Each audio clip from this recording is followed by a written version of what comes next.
నమస్తే, welcome to Andhraprabha. నిన్న జరిగినటువంటి కేసీఆర్ సభపై మనతో మాట్లాడడానికి కోట్ల శ్రీనివాస్ గారు ఉన్నారు. మాట్లాడదాం. అన్న చెప్పండి, నిన్న కేసీఆర్ సభ ఎట్లుండే? మీరు ఎక్స్పెక్ట్ చేసినట్టుందా? ఇంకేమన్నా ఎట్లా ఉంది అసలు? నిజంగా అసలు బహిరంగ సభ అంతకంటే అధిక సంఖ్యలో మేము ఎన్నో సందర్భాలుగా రాహుల్ గాంధీ గారు వచ్చినప్పుడు, సోనియా గాంధీ వచ్చినప్పుడు, మా ముఖ్యమంత్రి గారి సభలో ఎన్నో సభలు జరుపుకున్నాం.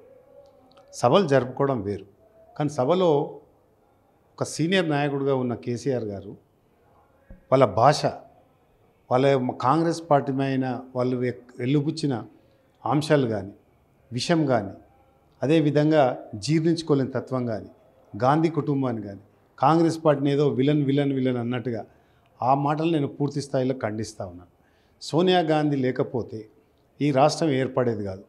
స్వతంత్రం తెచ్చింది కాంగ్రెస్ పార్టీ, తెలంగాణ రాష్ట్రం తెచ్చింది కాంగ్రెస్ పార్టీ. కనుక కాంగ్రెస్ పార్టీకి పెట్టిన భిక్షనే కేసీఆర్ ఈరోజు ఈ స్థాయిలో ఉన్నట్టే. కాంగ్రెస్ పార్టీలో యువజన కాంగ్రెస్గా హనుమంతరావు గారు పిసిసి ప్రెసిడెంట్ ఉన్నప్పుడు యువజన కాంగ్రెస్ ఉపాధ్యక్షుడు ఉండే, ఆ తర్వాత కేంద్రంలో కాంగ్రెస్ పార్టీ మన్మోహన్ సింగ్ గారి ప్రభుత్వం ఉన్నప్పుడు మరి మంత్రిగా ఉండే, ఆ తర్వాత సోనియా గాంధీ దయదలిచి ఏదైతే తెలంగాణ రాష్ట్రంలో ఏదో ఉస్మాన్ యూనివర్సిటీలో, కాకతీయ యూనివర్సిటీలో నా బిడ్డలు చనిపోతారనే ఉద్దేశంతో ఆ రోజు బిల్లు ప్రవేశపెట్టి, తద్వారా రాజ్యసభలో బిల్లు ప్రవేశపెట్టి, రాజ్యసభలో బిల్లు పాస్ అయ్యి సాక్షాత్తు ప్రెసిడెంట్ మన ప్రెసిడెంట్ ప్రణబ్ ముఖర్జీ దగ్గరికి పోతే సోనియా గాంధీ పోయి కన్నీటి పర్వతమై నా తెలంగాణలో ఏదైతే మరణకాండ జరుగుతుందో దానికి ఖచ్చితంగా ఆపాలి, నా తెలంగాణ బిడ్డలను కాపాడుకోవాలనే ఉద్దేశంతోనే ఆ రోజు ప్రణబ్ ముఖర్జీ గారి దగ్గరికి పోయి అపాయింట్మెంట్ తీసుకున్న సంగతి కేసీఆర్ గారు తెలియదా? అదేవిధంగా ఇవాళ గాంధీ కుటుంబం లేకపోతే నీకు భవిష్యత్తే లేదు. తెలంగాణ ఇవ్వకపోతే నువ్వు ముఖ్యమంత్రి అయ్యేటోడివి కావు, ఏ ఎమ్మెల్యేనో గంతగరవకే అవుతుంటివి.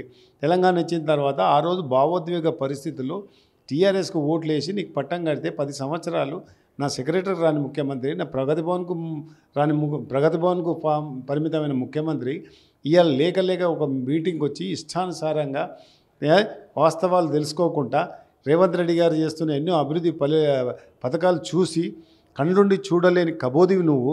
ఇలా ప్రభుత్వం మీద, రేవంత్ రెడ్డి గారి మీద అటు గాంధీ కుటుంబం విమర్శిస్తే తెలంగాణ ప్రజలు హర్షించరు. నీకు రాజకీయ సమాధి కడతల్లో ఎలాంటి అతి శక్తి కాదు.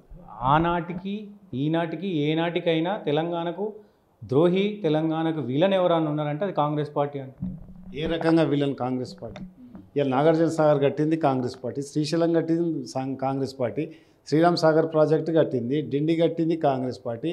ఈరోజు రేవంత్ రెడ్డి గారి నాయకత్వంలో మరి పాలమూరు రంగారెడ్డిగా భీమా, నెట్టంపేడు, ఎత్తిపోత పథకాన్ని శ్రీకారం చుడుతూ ఉన్నది కాంగ్రెస్ పార్టీ. నీకు మంత్రి పదవి ఇచ్చింది కాంగ్రెస్ పార్టీ, యువజన కాంగ్రెస్లో పనిచేయడానికి అవకాశం ఇచ్చింది కాంగ్రెస్. ఆనాడైనా ఏడైనా నీ కుటుంబాన్ని ఇలా అందలం ఎక్కించింది కాంగ్రెస్ పార్టీ. దాని రుణం తీర్చుకోనికే ప్రయత్నం చేయి.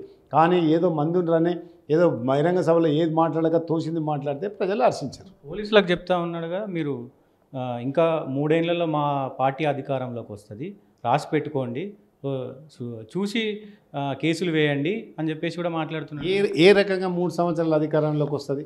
ఇలా మా ప్రభుత్వము రేవంత్ రెడ్డి గారి నాయకత్వంలో ఇలా ఎన్నో సంక్షేమ కార్యక్రమాలు మేము చేసుకుంటూ ముందుకు పోతున్నాము. రాష్ట్రంలో గత 10 సంవత్సరాలు కూడా చేయని కార్యక్రమాలు ఏదైతున్నాయో ఇలా మీరు చూడండి. రైతు రుణమాఫీ చేసినాము, అదేవిధంగా ఉచిత విద్యుత్తు చేసినాము, మహిళలకు ఉచిత బస్ ప్రయాణం చేసినాము, గ్యాస్ సబ్సిడీ ఇచ్చినాము, రైతు భరోసా ఇచ్చినాము, బీసీ కమిషన్ ఏర్పాటు చేసినాము, కులగణన చేసినాము, రైతు కమిషన్ ఏర్పాటు చేసినాము, విద్యా కమిషన్ ఏర్పాటు చేసినాము, రైతు కూలీలకు రైతు భరోసా ఇచ్చినాము, సన్నవడ్డలకు 500 బోనస్ ఇచ్చినాము, అదేవిధంగా సంవత్సరానికి 55,000 ఉద్యోగాలు లాల్ బహదూర్ స్టేడియం సాక్షిగా ఇచ్చినాము. తెలంగాణ రాష్ట్రం ఏర్పడిన తర్వాత డిఎస్సి ఏర్పడలేదు, డిఎస్సి ఏర్పాటు చేసి మేము దాని ఫలితాలను ఇచ్చినాము. అదేవిధంగా గ్రూప్ 1 పరీక్షలు 13 సంవత్సరాల నుంచి నిర్వహించలే, 10 నెలల్లో మేము మరి గ్రూప్ 1, గ్రూప్ 2, గ్రూప్ 3 పరీక్షలు కూడా నిర్వహించిన ఘనత గౌరవ ముఖ్యమంత్రి రేవంత్ రెడ్డి గారికి దక్కుతుంది. మీరు 10 సంవత్సరాల్లో విధ్వంసం చేసారు, ఆర్థిక విధ్వంసం చేసారు, రాజకీయ విధ్వంసం చేసారు, నిరుద్యోగుల పాలిట శాపంగా మారారు, నిరుద్యోగుల పాలిట మరి మీరు మరొక హిట్లర్గా ప్రవర్తించారు తప్పే మీ కుటుంబం మీరు వరకే సౌఖ్యంగా ఉన్నారు. ఒకరోజు మీరు సెక్రటరీకి రాలేదు, ఒకరోజు మీరు పరిపాలనా భవన్ రాలేదు. ఈరోజు గౌరవ ముఖ్యమంత్రి రేవంత్ రెడ్డి గారు సెక్రటరియట్ కాడికి వస్తారు, ఇంటికి పోతే కలుస్తారు, కార్యకర్తలకు పోతారు, అధికారులకు కలుస్తారు, దాదాపు నెలకు ఒకసారి జిల్లాలు పర్యటన చేస్తారు, మా ఇన్ఛార్జి మంత్రులు పనిచేస్తారు. ఏ మంత్రి అయినా హైదరాబాద్లో విశ్రాంతి తీసుకుంటుండా? నేను ఈ సందర్భంగా సూటిగా అడగదలుచుకున్న కేసీఆర్ గారిని. నెంబర్ 1 ప్లేస్లో ఉన్న తెలంగాణను 14వ ప్లేస్కు తీసుకొచ్చిర్రు. మొత్తం అప్పుల పాలు చేసిర్రు 15-16 నెలల్లో. సంక్షేమ పథకంలో విఫలమయ్యారు కాంగ్రెస్ పార్టీ. కేసీఆర్ నువ్వు బయటికి రావాలి అంటురు. కత్తి వాళ్ళకిచ్చి యుద్ధం నన్ను చేయమంటే ఎట్లా అనేది ఆయన. ఇప్పుడు తెలంగాణ ఏర్పడిన నాటికి మనకు ధనిక రాష్ట్రం 16,000 కోట్లతోని శ్రీమతి సోనియా గాంధీ ధనిక రాష్ట్రంగా ఇస్తే ఈ దరిద్రులు టీఆర్ఎస్ వాళ్ళు 7 లక్షల కోట్ల అప్పు చేశారు. ఈరోజు ప్రభుత్వం ముంగడిన సవాల్ ఏంటంటే ఈ అప్పు తీర్పాలి, అభివృద్ధి ఫలాలను ఇవ్వాలి, అదేవిధంగా సంక్షేమ కార్యక్రమాలు చేయాలి. ఎంత టాస్క్ అంటే ఇలా ముఖ్యమంత్రి గారు అందుకొరకే 18 గంటలు క్యాబినెట్ పనిచేస్తూ ఉంది. 18 గంటలు ముఖ్యమంత్రి గారు ప్రజల్లో ఉంటారు కనుక చేయనే అప్పంతా మా మీద పెట్టి ఈరోజు ఈ విధంగా మాట్లాడడం సమంజసం కాదు. అందు కూడా ఒక బహిరంగ సభలో మాట్లాడవలసిన పద్ధతేనా ఇది? ఒక సీఎం 10 సంవత్సరాలు సీఎంగా చేసిన వ్యక్తి ఈ విధంగా మాట్లాడచ్చా? అదేవిధంగా ఇలా రాష్ట్రంలోనే మన గౌరవ ముఖ్యమంత్రి గారు తీసుకునే ఇలా కాంగ్రెస్ ప్రభుత్వం వచ్చినాక కేవలం రైతుల కోసమే 55,000 కోట్ల రూపాయలు ఇలా ఖర్చు చేసినాం. తెలంగాణ తల్లి విగ్రహాన్ని 10 సంవత్సరాల్లో ముఖ్యమంత్రిగా ఉండి తెలంగాణ కోసం పోరాడుతున్నానని చెప్పుకున్న ముఖ్యమంత్రి తెలంగాణ తల్లిని పెట్టలే విగ్రహాన్ని. కానీ రేవంత్ రెడ్డి గారు వచ్చిన తర్వాత సాక్షాత్తు సచివాలయంలో సెక్రటరియట్ పరిపాలనా భవనంలో ఇలా తెలంగాణ తల్లిని మనం పెట్టుకున్నాం. రేవంత్ రెడ్డి గారు వచ్చిన తర్వాత జయ జయ తెలంగాణ జననీ జనపూతి అనే గేయాన్ని రాష్ట్ర గీతంగా ఇలా మార్చుకునే ఘనత కాంగ్రెస్ పార్టీకి ఉంది. మరి ఇవన్నీ కనబడతలేవా కేసీఆర్ గారికి? కనబడతలేవు. ఎందుకంటే ప్రజలలో తిరగాలి. ఇలా కాంగ్రెస్ పార్టీ మంత్రులు కానీ, కాంగ్రెస్ పార్టీ ముఖ్యమంత్రి కానీ, కాంగ్రెస్ పార్టీ ఎమ్మెల్యేలు ఎంపీలు కానీ ఇలా ప్రజల క్షేత్రస్థాయిలో పర్యటిస్తూ ఉన్నారు. కేసీఆర్ గారు కేవలము ప్రగతి భవన్కో ఫామ్ హౌస్కే ఉన్నారు కాబట్టి ఈ యొక్క మేము చేసిన ఫలితాలు ఈరోజు కనబడతలేవు. ఇలా సంక్షేమ హాస్టల్ తీసుకొని కాస్మెటిక్స్ మేము రేట్లు పెంచినాం ఈరోజు. అదేవిధంగా గద్దార్ పేరిట ఏదైతే నంది అవార్డులో గద్దార్ పేరిట అవార్డులు కూడా ఇవ్వడానికి ఇలా రాష్ట్ర ప్రభుత్వం ముందుకు వస్తూ ఉన్నది. అట్లా చెప్పుకుంటూ పోతే మా దావోస్ పర్యటనలు దాదాపు మేము ఎన్ని లక్షలు తెచ్చినామండి? దాదాపు 2,20,000 కోట్ల రూపాయలు ఇలా ఫ్యూచర్ సిటీ కోసం తెచ్చినాం. అంటే రాష్ట్రం అభివృద్ధి వైపు పోతుందా, రాష్ట్రం వెనకబడిపోతుందా?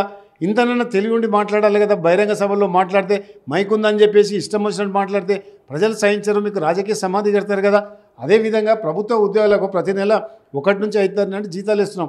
ఆ రోజు మీరున్న పరిస్థితుల్లో 1 నుంచి 20 తారీఖు మధ్యన మీకు జీతాలు వేసేది. కానీ రాష్ట్ర ప్రభుత్వం ఇంత లోడ్ బడ్జెట్ మా నెత్తిన పెట్టినప్పుడు కూడా మరి ఈరోజు ఏ రోజు రకంగా తీసుకొచ్చి మేము ఉద్యోగులకు మాత్రం న్యాయం చేస్తున్న ప్రభుత్వం ఏదంటే రేవంత్ రెడ్డి గారి ప్రభుత్వం.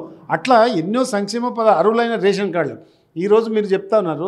ఎకరాకు 500 రూపాయలు బోనస్ ఇస్తున్నాం రైతులకు. అదేవిధంగా గౌరవ ముఖ్యమంత్రి గారు మా ఉత్తమ్ కుమార్ రెడ్డి గారు ఇలా రాష్ట్రాల అన్ని జిల్లాలో కూడా సన్న బియ్యము రేషన్ షాపుల ద్వారా ఈరోజు మేము ప్రజలకు అందిస్తాను. గొప్ప కార్యక్రమం, గొప్ప వరం. పేదవాడి ఇంట్లో సన్న బియ్యం, పేదవాడి ఇంటికి పోయి మరి మన ఖమ్మం జిల్లాకు పోయి ఒక పేదవాడిలో భోజనం చేసిన చరిత్ర మా రేవంత్ రెడ్డి గారి దక్కుతుంది. కానీ ఎన్నడైనా పేదవాళ్ళ ఇంటికి పోయి పేదవాళ్ళ ఇండ్లను దర్శించి వాళ్ళ జీవిత శైలి మీద కానీ ఏమన్నా ఎన్నడన్నా కేసీఆర్ గారు చూపిర్రా? ఈ 10 నెలల్లో చూపించారంటే దానికి నేను దేనికైనా సవాల్. ఎట్లా చూస్తారు? ఆ సభలో రేవంత్ రెడ్డి గారు పేరు తీసుకోలేదు, పెద్దగా బీజేపీని కూడా విమర్శించలేదు. దీన్ని ఎట్లా చూస్తారు? ఇగో కేసీఆర్ గారి ఉపన్యాసంలో పసలేదండి.